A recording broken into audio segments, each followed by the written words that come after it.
Hello and welcome to Aspire Adda. Welcome to Aspire Adda. Hello everyone, welcome to Aspire Adda. तो आज हम कुछ MCQs करेंगे। जितना हमने अभी तक पढ़ा उसी बेसिस पे ये MCQs होंगे। हमारा पहला क्वेश्चन है यहाँ पे, chemistry is related with. Chemistry किसके साथ डील करती है? सबसे पहले हमने तो पढ़ा था केमिस्ट्री बेसिकली मैटर की स्टडी को कहते हैं। मैटर को यहाँ पे हम सबस्टांस भी कह सकते हैं। हर मैटर को हम ये वर्ड भी यूज़ कर सकते हैं, सबस्टांस। तो यहाँ पे हम कह सकते हैं सबस्टांस की स्टडी या उनके स्ट्रक्चर के बारे में पढ़ते हैं, किस तरह से सबस्टांस के अंदर पार्टिकल्स अरेंज्ड है। इसी तरह हम ये भी देखते हैं एक स्टेट कैसे दूसरी स्टेट में चेंज हो जाती है जब हम उसको एनर्जी या टेम्परेचर इंक्रीज़ करते हैं। तो बेसिकली हम इसमें सब कुछ सबस्टांस के बारे में पढ़ते हैं, उसके स्ट्रक्चर के बारे में, और हम देखते हैं कितना मैटर जब किसी और स्टेट में चेंज हो जाता है तो उसके लिए एनर्जी कितनी यूज़ होती है। फॉर एग्जांपल, अगर कोई सॉलिड स्टेट में सबस्टेंस है, उसको लिक्विड स्टेट में चेंज करने के लिए हमें कितना हीट एनर्जी देना पड़ता है, ये सब इसमें स्टडी किया जाता है। तो इसी बेसिस पे हमारे यहाँ पे इस क्वेश्चन में दो ऑप्शन ठीक हो जाते हैं इसके रिलेटेड। पहला तो ये स्ट्रक्चर ऑफ सबस्टेंस हम केमिस्ट्री में स्टडी करते हैं। दूसरा एनर्जी ट्रांसफॉर्मेशन, जब हम एक स्टेट से दूसरी स्टेट में जाते हैं तो कितना टेम्परेचर देना पड़ता है, लाइक बॉइलिंग पॉइंट हम मेजर करते हैं और मेल्टिंग पॉइंट, वो सब। जबकि जो ऑप्शन 2 है इसमें बताया गया है kinetic and potential energy of a body. ये सब हम बेसिकली फिज़िक्स में स्टडी करते हैं, तो इसको केमिस्ट्री में स्टडी नहीं किया जाता है। तो हमारा यहाँ पे ऑप्शन नंबर 1 और 3 ठीक हो जाता है। तो पार्ट सी इस क्वेश्चन का ठीक आंसर रहेगा। इस क्वेश्चन पे आते हैं। यहाँ पे क्वेश्चन में दिया है हमारे पास जो कुछ ऑप्शंस दिए हैं, हमें देखना है कि कितने ऑप्शन ठीक है। तो यहाँ पे है पहला, sodium benzoate is used for preserving food material. मतलब सोडियम बेंजोएट जो केमिकल है ये फूड को प्रिजर्व करने के लिए, लॉन्ग टाइम के लिए फ्रेश रखने के लिए यूज़ होता है।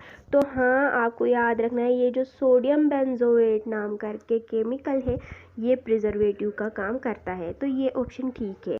दूसरा है, aspirin is used for the treatment of several mental disease. Aspirin की टैबलेट आपने सुना होगा ये नाम।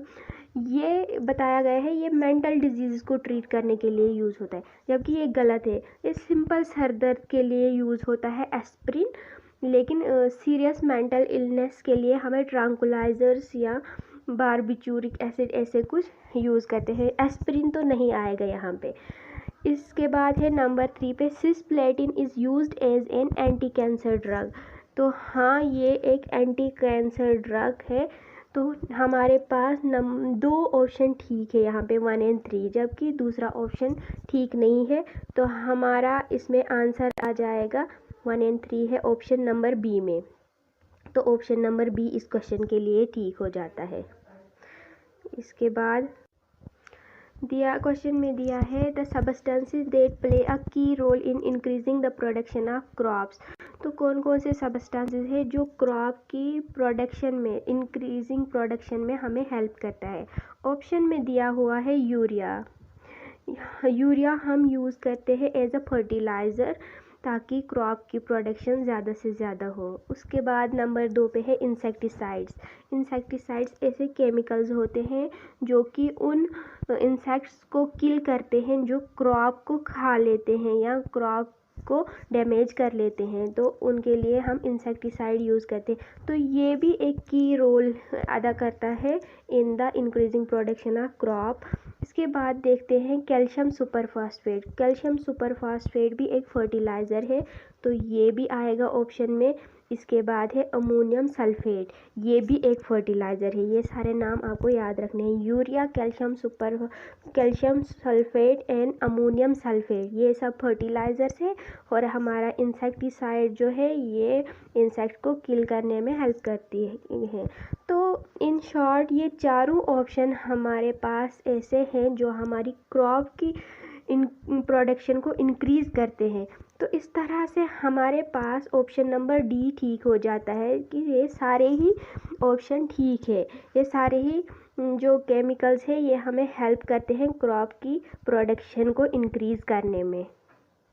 क्वेश्चन में दिया है azidothymidine is used for the curing of. ये जो एजिडोथाइमिडीन एक ड्रग है, मेडिसिन है, ये कौन सी डिजीज़ को क्योर करने के लिए यूज़ होता है।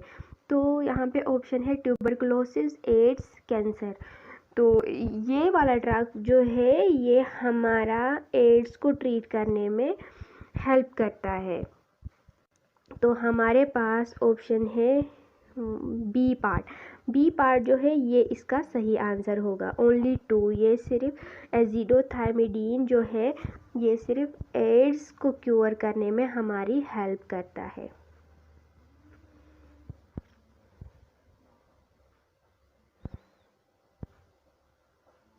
Select the correct statement. यहाँ पे 3 स्टेटमेंट्स है, इनमें से करेक्ट स्टेटमेंट बतानी है कौन सी है। तो पहला हम पढ़ेंगे, यहाँ पे फिर से सिस्प्लेटिन एक ड्रग है, उसके बारे में कहा गया है कि इसको एक दूसरे नाम से भी जाना जाता है, वंडर ड्रग, जबकि ऐसा कुछ नहीं है, इसको ऐसे किसी नाम से जाना नहीं जाता है। दूसरा है L dopa is used for Parkinson's disease. तो ये ठीक है, एल डोपा याद रखना है, ये पार्किंसन डिजीज़ को ट्रीट करने के लिए यूज़ होता है। थर्ड ऑप्शन है ether was the first compound used as anaesthesia. तो एनेस्थीसिया ऐसे ड्रग्स होते हैं जो कुछ देर के लिए पेशेंट को अनकॉन्शियस कर देता है, ताकि उसको अगर ऑपरेट वगैरह करना हो तो वो सक्सेसफुली हम आराम से कर सकते हैं। तो सबसे पहला जो एनेस्थीसिया यूज़ किया गया था वो था ईथर। ईथर एक केमिकल होता है, तो इसका यूज़ किया गया था सबसे पहले एज एन एनेस्थेटिक एजेंट, ताकि हम पेशेंट को कुछ देर के लिए अनकॉन्शियस कर दें और उसका ऑपरेशन सक्सेसफुल हो। तो यहाँ पे हमारे 2 ऑप्शन ठीक हो जाते हैं, ऑप्शन नंबर 2 एंड 3। तो हमारा option D 2 and 3, option C हमारा ठीक हो जाएगा। यहाँ पे है 2 एंड 3 में बताया गया है 2 स्टेटमेंट्स में बताओ क्या ये ठीक है कि रॉन्ग है। तो पहली स्टेटमेंट है apples have an anti tumour action. Apples में एंटी ट्यूमर एक्शन मतलब अगर हम एप्पल्स खाएंगे तो हमारी बॉडी के अंदर अगर ट्यूमर होगा तो वो उसको ख़त्म कर सकता है, डैमेज कर सकता है। तो हम किसी भी किस्म के ट्यूमर से बच सकते हैं किसी हद तक एप्पल खाने से, कंज्यूम करने से। तो ये ठीक है। जबकि सेकंड स्टेटमेंट है the benzene compound contain in the Apple have a great medicinal value. Benzene compound Apple में जो प्रेजेंट होता है उसकी मेडिसिनल वैल्यू होती, तो ऐसा कुछ नहीं होता है। जबकि बेंजीन जो होता है कंपाउंड, ये तो बेसिकली खुद ही एक कार्सिनोजेनिक कंपाउंड होता है, तो इसकी कोई मेडिसिनल वैल्यू कैसे हो सकती है। तो इसमें जो ऑप्शन आएगा वो है ओनली 1, तो सिर्फ पहला स्टेटमेंट ठीक है। नेक्स्ट क्वेश्चन है solution of sand in water. तो अगर हम कभी पानी लें, वाटर बीकर में लेंगे, इसमें सैंड डालेंगे तो ये एक मिक्सचर बन जाएगा। तो पूछा है किस किस्म का मिक्सचर है ये, तो इसमें स्टेटमेंट भी दी गई है, हमें देखना है कि कौन सी स्टेटमेंट ठीक है।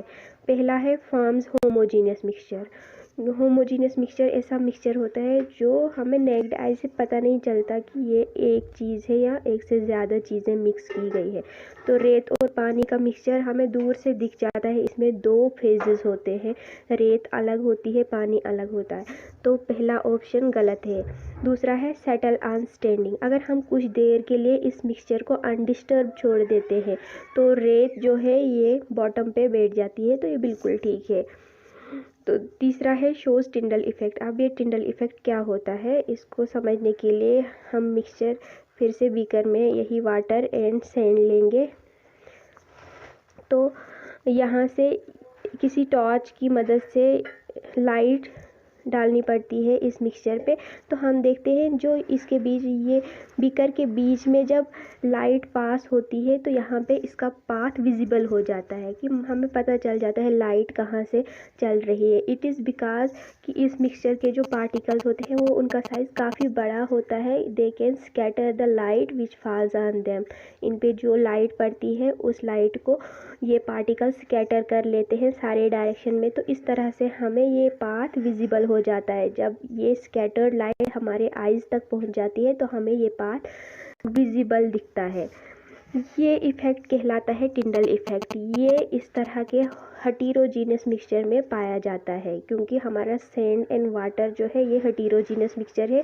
तो इस मिक्सचर में ये इफ़ेक्ट हमें देखने को मिलेगा। जबकि अगर हम होमोजीनस मिक्सचर लेते, for example salt plus water का मिक्सचर अगर हम लेंगे तो उस पे भी ऐसे ही टॉर्च से जब हम लाइट डालेंगे तो यहाँ पे कभी ये पाथ विजिबल नहीं होगा। हमें ये नज़र आएगा, यहाँ से ये बीच में हमें पाथ नज़र नहीं आएगा। तो जो प्योर सॉल्यूशन या मतलब होमोजीनियस सॉल्यूशन होते हैं वो टिंडल इफ़ेक्ट शो नहीं करते हैं, जबकि हमारा साल्ट एंड वाटर ये वाला सॉल्यूशन टिंडल इफ़ेक्ट शो करेगा।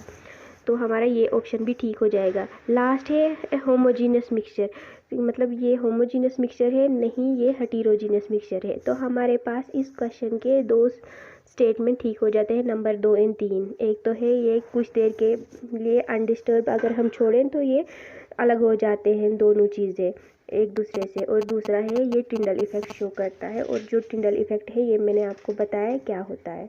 तो अभी हम ऑप्शन में देखेंगे 2 और 3 नंबर ए पे है, तो यही इसका आंसर आ जाएगा ऑप्शन नंबर ए, जिसमें बताया गया है 2 और 3 ठीक है।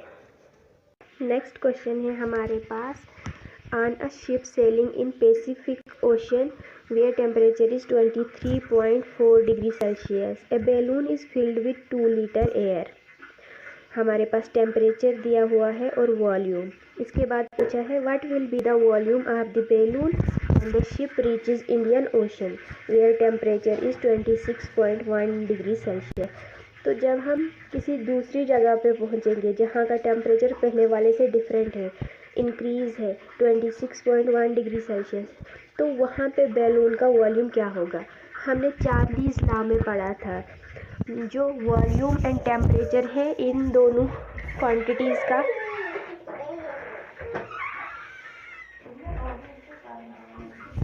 प्रोपोर्शन में होती हैं। मतलब volume is directly proportional to temperature. अगर वॉल्यूम हमें बढ़ाना है तो हम टेम्परेचर को बढ़ाएंगे, और हम कह सकते हैं टेम्परेचर को बढ़ाने से वॉल्यूम भी इंक्रीज़ होता है।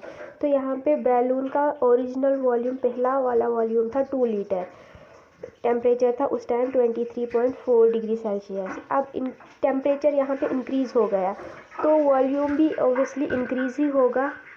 तो हमें पता करना है वो सेकंड वॉल्यूम कितना होगा। तो वो हम आगे इस क्वेश्चन को सॉल्व करेंगे यहाँ पे। तो हम लेंगे सबसे पहले ये वाली equation V1/T1 is equal to V2/T2। इसी स्टेटमेंट से, इसी इक्वेशन से हम ये क्वेश्चन सॉल्व कर सकते हैं। तो हमारे पास V1 है, वॉल्यूम है 2 लीटर पहला। उसके बाद T1 पहला टेम्परेचर 23.1,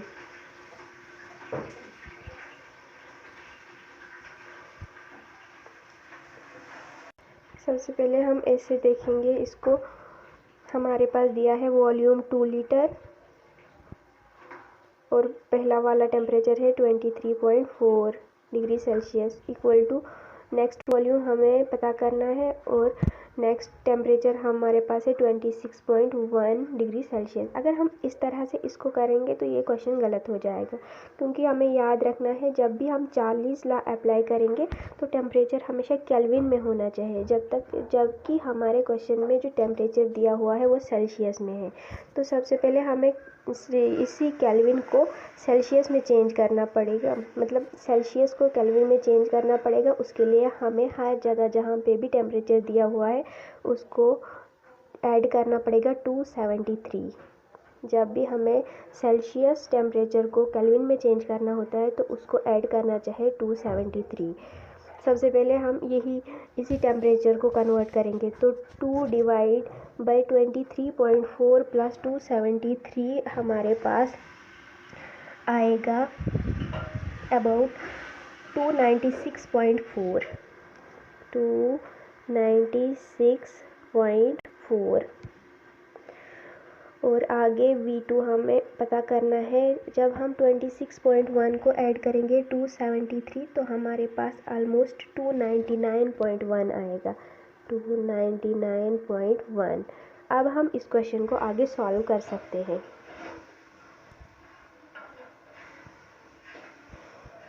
क्या करेंगे, 2 मल्टीप्लाइड बाई 299.1 जो कि अगले साइड राइट हैंड साइड में था, उसको वो डिवाइड में था, हमने मल्टीप्लाई में लाया और यहाँ पे ऑलरेडी डिवाइड में हमें आया था 296.4 और इस साइड सिर्फ V2 रहेगा।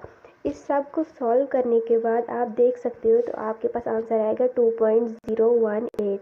तो ये हमारे पास ऑप्शन में था, ऑप्शन नंबर ए में 2.018 लीटर हो जाएगा हमारा फाइनल वॉल्यूम जब हम इंडियन ओशन में पहुंचेंगे। तो इस तरह से ये क्वेश्चन सॉल्व हो जाएगा। ये क्वेश्चन बेस्ड था चार्लीज लॉ की एप्लीकेशन पे। हमारे पास है जो सी के अंदर स्टडी करने वाले डाइवर्स होते हैं, उनके आपने अक्सर टेलीविज़न में देखा होगा, उनके पास एक सिलेंडर होता है जिसके अंदर गैस होगी लाइक ऑक्सीजन। ये तो ऑब्वियस सी बात है, सांस लेने के काम आती है। उसके अंदर जो गैस होती है ऑक्सीजन, उसके साथ हम हीलियम भी ऐड करते हैं। लेकिन जबकि पहले जो था हम ऑक्सीजन और नाइट्रोजन का मिक्सचर ऐड करते थे उसमें, लेकिन उसके बाद इसको डिस्कार्ड किया गया। अब हम यूज़ करते हैं ऑक्सीजन एंड हीलियम। हमें ऑक्सीजन के साथ एक ऐसी गैस रखनी पड़ती है जो इसके ऑक्सीजन को रिएक्ट होने ना दे, जो एक किस्म का इनर्ट एनवायरनमेंट क्रिएट कर पाए। अब नाइट्रोजन भी इनर्ट गैस होती है और हीलियम भी एक इनर्ट गैस होती है। तो हमने फिर हीलियम को क्यों रिप्लेस किया, ये नाइट्रोजन को हमने हीलियम से क्यों रिप्लेस किया, इसी का रीज़न बताना है। तो पहला ऑप्शन है helium is lighter than nitrogen. क्या इस ऑप्शन की वजह से हीलियम लाइटर गैस है देन नाइट्रोजन, ये वजह थी? या दूसरा, helium can readily mix with oxygen, helium ज़्यादा अच्छे तरह से ऑक्सीजन के साथ मिक्स होती है। इसके बाद ऑप्शन नंबर 3 है helium is less soluble in blood than nitrogen at high pressure, and दूसरा helium is less poisonous than nitrogen. तो कौन सा ऑप्शन ठीक है? इसमें से जो ऑप्शन ठीक है वो ये है, सी पार्ट। पहले क्या होता था, जो डाइवर्स सी के अंदर स्टडी के लिए जाते थे, जब वो बाहर आते थे तो उनके ब्लड में नाइट्रोजन मिक्स हो जाता था और उसकी वजह से वो कुछ देर के लिए मेंटली रिटार्ड हो जाते थे। उनके दिमाग में वो ब्लड के साथ नाइट्रोजन भी चली जाती थी। जबकि जो हीलियम है ये ब्लड के साथ उस हद तक मिक्स नहीं होती है जितना नाइट्रोजन मिक्स होती थी। यही वजह है हम अब नाइट्रोजन की जगह हीलियम का यूज़ करते हैं अलॉन्ग विद ऑक्सीजन। ऑक्सीजन तो हमें चाहिए रेस्पिरेशन के लिए, एक और गैस इसके साथ रखनी पड़ती है, इनर्ट गैस, ताकि ऑक्सीजन रिएक्ट ना करे। तो उसके लिए पहले हम नाइट्रोजन डालते थे, लेकिन नाइट्रोजन का एक ड्रॉबैक ये था कि ये ब्लड में जल्दी मिक्स हो जाता है और उसकी वजह से हमारे ये डाइवर्स में काफ़ी डिस्टर्बेंस हो जाती थी उनके माइंड में। जबकि हीलियम ऐसा कुछ नहीं हो, हीलियम ब्लड के साथ ज़्यादा सॉल्युबल होती नहीं है, अलग रहती है ब्लड से, और इस तरह से इसमें हीलियम ने नाइट्रोजन को रिप्लेस कर दिया। तो ऑप्शन नंबर सी इसका राइट आंसर हो जाएगा। इसके बाद क्वेश्चन है हमें देखना है कौन सी स्टेटमेंट ठीक है। तो पहली स्टेटमेंट है paracetamol is an antipyretic. Paracetamol एक टैबलेट होती है, सबके घर में होगी, तो ये काफ़ी कॉमन टैबलेट होती है। तो इसके बारे में पूछा है क्या ये एंटीपायरेटिक है। एंटीपायरेटिक ऐसा ड्रग, ऐसी मेडिसिन होती है जो हमारी बॉडी का टेम्परेचर कम करती है। पायरेटिक वर्ड यूज़ होता है टेम्परेचर के लिए। एंटीपायरेटिक मीन्स जो रिड्यूस कर सकती है बॉडी का टेम्परेचर। तो पैरास्टामोल को काफ़ी टाइम हम फीवर को कम करने के लिए यूज़ करते हैं, ये ठीक है। दूसरा है paracetamol is an analgesic. Analgesic ऐसी दवाई होती है जो पेन किलर का काम करती है। तो पैरास्टामोल को हम इन दोनों के लिए यूज़ करते हैं। Antipyretic as antipyretic and as well as analgesic, कि हम एज अ पेन किलर भी यूज़ करते हैं और हमारे फीवर को कम करने के लिए भी यूज़ करते हैं। तो ये दोनों ऑप्शन ठीक है। आगे देखेंगे alpha terpineol is responsible for the antiseptic property of Dettol. Dettol की जो ये एंटीसेप्टिक प्रॉपर्टी होती है, मतलब इन्फेक्शन को होने नहीं देता है, तो ये अल्फा टर्पिनोल की वजह से होता है। ये रॉन्ग है, ये वाला ऑप्शन। तो इसमें ऑप्शन नंबर 1 एंड 2 ठीक है। तो ये आ जाएगा option A 1 and 2।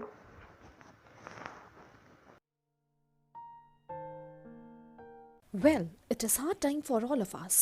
Due to coronavirus, we have break the situation as earlier it was. But time never stopped for anyone. But it doesn't mean that we should go out and prepare for all the competitive exam. We can utilize this time by doing self-study and taking help of Aspire Ada YouTube channel. To start with, you need to prepare a proper schedule for all the subject, and without going out, you should complete all the syllabus by yourself.